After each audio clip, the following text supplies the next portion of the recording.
Good morning everyone. હું છું વિનોદ કોટેચા, ઓમ recce. Again તમારી સમક્ષ નવો વિડીયો લઈને આવ્યો છું. જો તમને આ વિડીયો ગમ્યો હોય તો લાઈક કરજો, સબસ્ક્રાઈબ કરજો.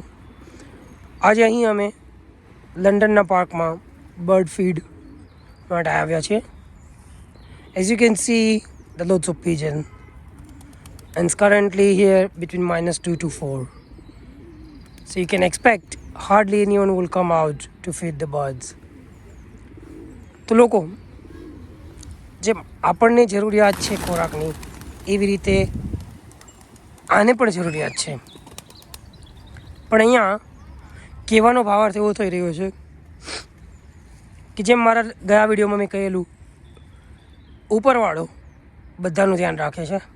કુદરતને ખબર છે કોને ક્યારે શું જરૂર છે, અને કોઈને ને કોઈને નિમિત્ત માત્ર બનાવશે જ. અને જો કુદરત આપણને કોઈ જાતમાં નિમિત્ત બનાવતી હોય તો આપણને એનો ખૂબ ખૂબ આભાર માનવો જોઈએ. એવી જ પ્રભુના ચરણોમાં પ્રાર્થના સહિત ભગવાન બધાનું સારું કરે, બધાને સુખ સંપત્તિ અને બુદ્ધિ આપે, અને સારા કાર્ય કરવા માટેના નિમિત્ત બનાવે. ખૂબ ખૂબ આભાર. Thank you.